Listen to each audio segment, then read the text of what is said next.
Okay, today we're going to be doing more in Google Sites, customizing our sites a little bit better.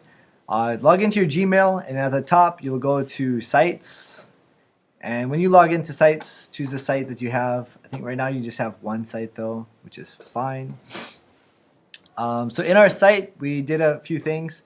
On the home page, I want you just to put like a slideshow of some random works that you have. Those directions are on the direction sheet. And you may ask, where are those directions? Well, if you just go to technology and exam assignments, and then here's the directions.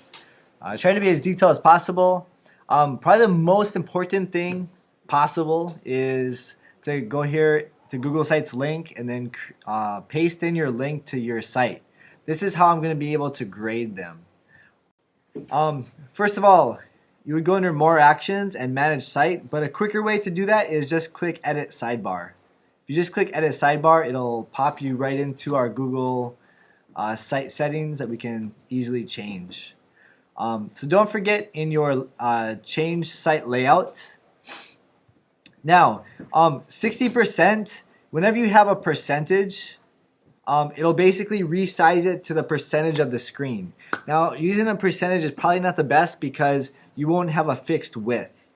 Okay, so if you have a banner like this big, I mean, it's going to get resized, and I'll show you what I'm talking about in a minute. So instead, I'm going to put something like 650 pixels, and then it's a fixed width, and it's like a narrower part. And here's the header height and sidebar height too if you want. So I can hit OK. Let's see. So then I'll go ahead and hit Save Changes. Now,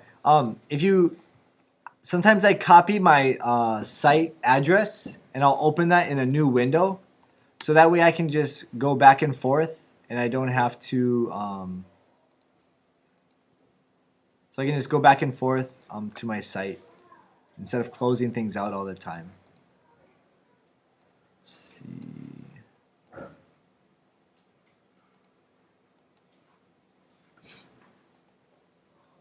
Okay, site appearance. Let me get this link real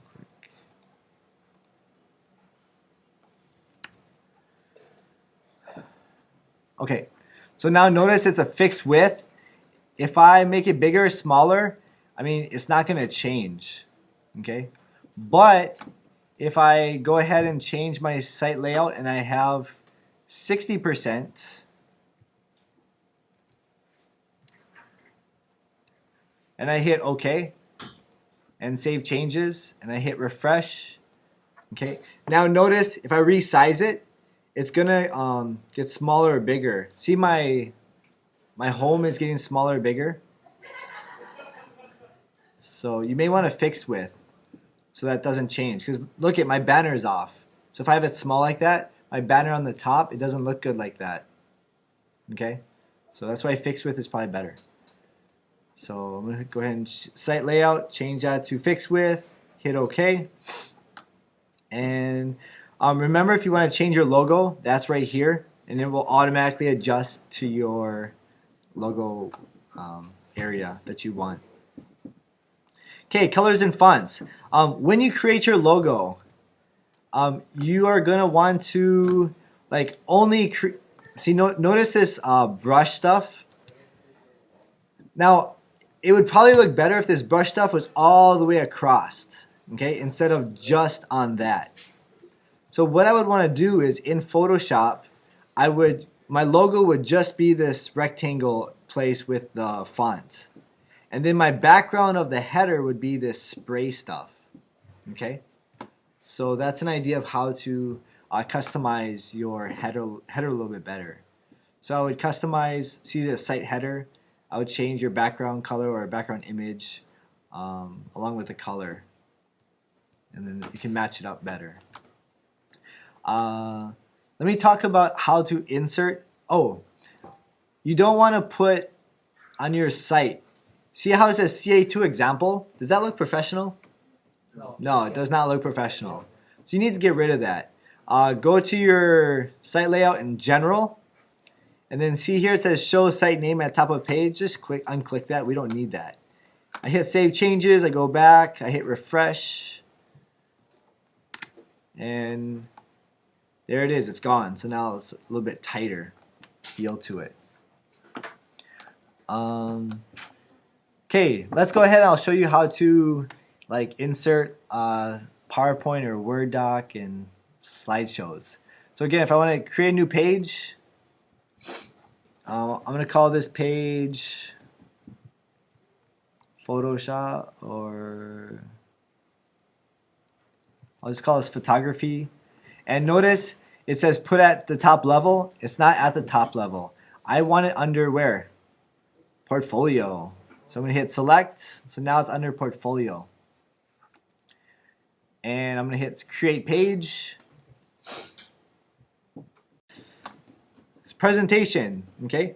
So if you have your PowerPoint, and let's say you have like 15 slides, but you don't want to insert all 15. You only want to do like maybe 3 slides. You would basically just delete the slides you don't want in PowerPoint and then save it to your desktop, and then you can go to your Google and go to Documents. At the top it says Documents, and then in your Documents you hit Upload, and all you do is choose the PowerPoint that you want to insert and upload, and then it will upload your PowerPoint, and it won't upload everything exactly, but it will get pretty close. But it does not do animations, so just to warn you. So over here I hit insert presentation when I'm ready to insert that Google presentation, and then I select I selected for my page, and then there's my Google presentation. I hit save, and then notice here's my PowerPoint. So I just insert a PowerPoint. You can do the same thing for your doc, your Microsoft Word document, or a Excel. So same concept. Just edit page and hit insert spreadsheet. So notice you can do spreadsheets and docs and even a cal if you have it, and even a text box and so on. Okay, one thing I have to show you that's really important is layout. Okay, layout is very important. Sometimes you don't want to just have a running list like this, like picture, picture, picture, picture, picture. Sometimes you want to like have picture, picture, and then text, text, or picture, text, and then picture. I mean, different layouts. So I'm going to show you how to change your layouts. This is very important, this link right here called layouts. So notice you can insert various types of layouts. I'm going to choose 2 column. So now notice that our squares, we could put like one picture here and text here, or a title, and so on. Do you guys know, like basically this is just a table. See the cell? This is a merge cell, cell, cell, merge cell. So if we wanted to, we could even create our own custom table. So if you go up here to table, and you put insert table, and then I can choose how big it is, and then notice it's like this, right? Now if I want to insert a picture into that, it'll automatically resize my table to fit those dimensions. So if I wanted to fit one of the concert posters that you guys made, I'm going to put in Denny's because he did a really good job. Okay, so now notice we have his text. I can put a description right here. So I can put description text, and then I could even like hit enter and center it. I can like click on this cell and move it over, you know. I could even like color in this or fill this text. If I wanted to work on HTML, if I know it, you could use that to customize it more. So it's a lot of like good things that you can do using different layouts and tables to help format just the way you want your spreadsheet or your Google site. Okay, so when you're finished, you would just hit save, and then it looks a little bit better in this way. Then notice at the bottom it says attachments and comments. Right now you're only going to use the attachments for the GarageBand part. You're gonna and just look at the directions in terms of what to upload, and you'll see what to do. And yeah, so basically we've gone over a lot of information of how to change our site. So now you can go ahead and work with it.